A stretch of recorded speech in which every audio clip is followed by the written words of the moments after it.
friends, welcome back to my channel. Today I will be filling this sketchbook page with a bunch of watercolor succulents and cactuses.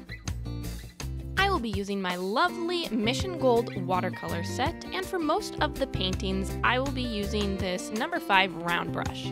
Now this is a fairly new brush and it still has that wonderful crisp and tapered end, which is so great for extra details.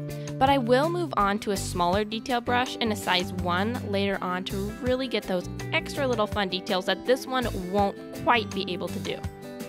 If you guys are new to my channel, make sure you subscribe down below and turn on the notification bell so you can be notified each time I post a new video. Okay, so the first painting I'm beginning here is actually inspired by the little guy who's sitting next to me on my desk. I actually don't know any of the actual true names of these succulents or cactuses that I am drawing today, but I am completely obsessed with how adorable they are, and I refer to the one on my desk as Sir Percy. Make sure you comment down below and let me know if you also name your plants. I am obsessed with naming things, and yes, I have named all my plants. Okay, so now I'm going to move on to the next illustration here, and this one I am kind of creating a bluish purple cactus, and as you can see I'm trying to pull out some color, but then I realized that it will be way easier to use rubbing alcohol and just sprinkle this on, as it just kind of eats the paint away and creates a really unique texture. If you watched my gradient watercolor mermaid video, you would have seen that I also used this technique on the mermaid's tail to create a really unique effect.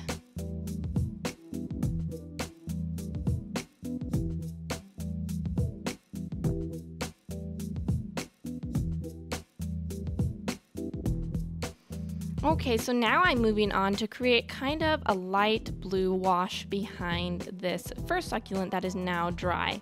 And I do this to most of them to create kind of this little aura around them that is super whimsical and fun. I think this added so much to the painting, and I was able to experiment with shapes and colors and different textures to really create something colorful and unique. And that really was the joy of making this painting. It was so relaxing to just experiment and see what came out of these adorable little plants and try and get inspired by colors and what I saw around me. And that's what I would just encourage, is to experiment and see what happens. Okay, so now I begin on probably the most traditional or most recognized cactus of my illustration here.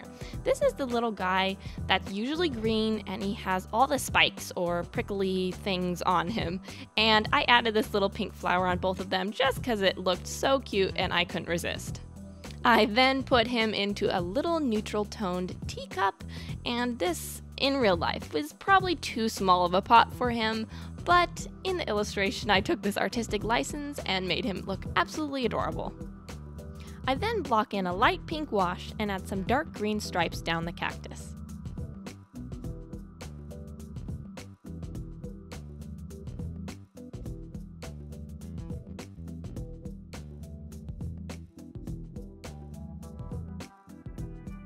So after this, I moved on to a succulent that probably I experimented the most with. I had an image in my mind for where I was going with this, but it just didn't translate easily onto the paper.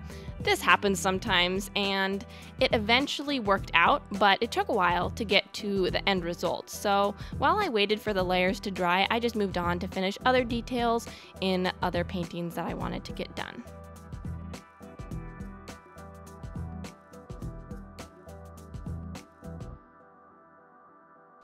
I then moved on to another succulent that the leaves kind of resembled the shape of teardrops, so I just kind of stacked those to create a really cute illustration here.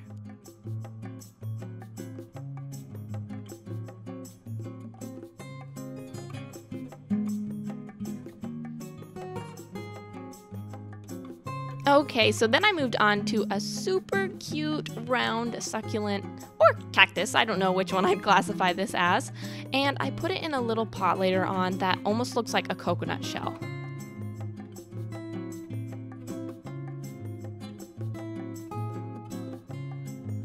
I then revisited my little round friend who needed some extra attention and value. I added some deep lavender stripes, vertically down his body to create more of a textural, deeper value, and this really helped out.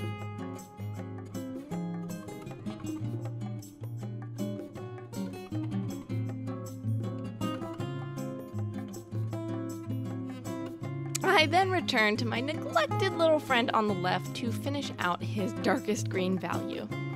I think that after all this fuss over him, he turned out quite handsome indeed, and he is possibly one of my favorites.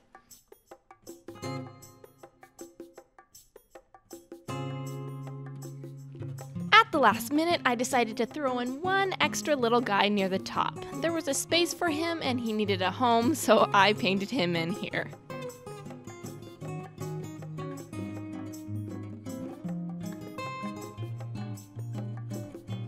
I then begin to add a little shadow to the bottom right of each succulent and cactus.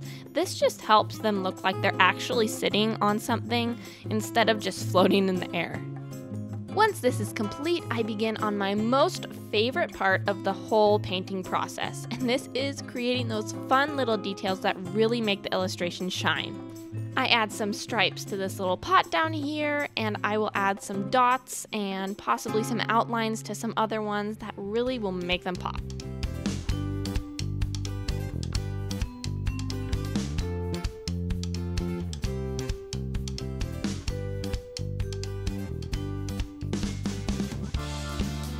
I then take a deeper pink and create some little hearts around my teacup cactus and a deeper blue to create some circles around the one down below. I'm just taking shapes and throwing them in all over to create a super fun and creative detail.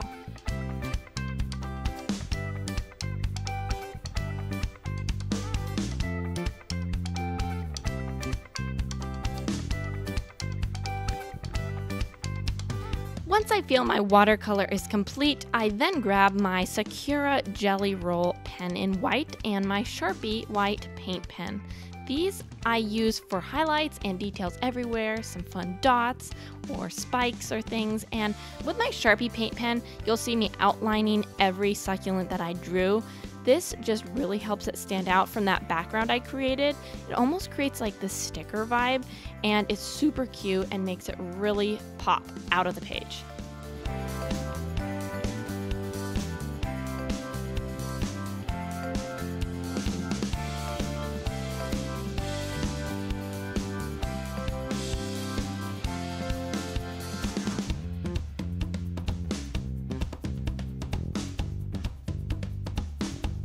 I'm again just kind of layering over what I already did with watercolor to create another light value on top. So I'm making some circles with the Sharpie pen and the lines with this, and this just really creates such a cute look.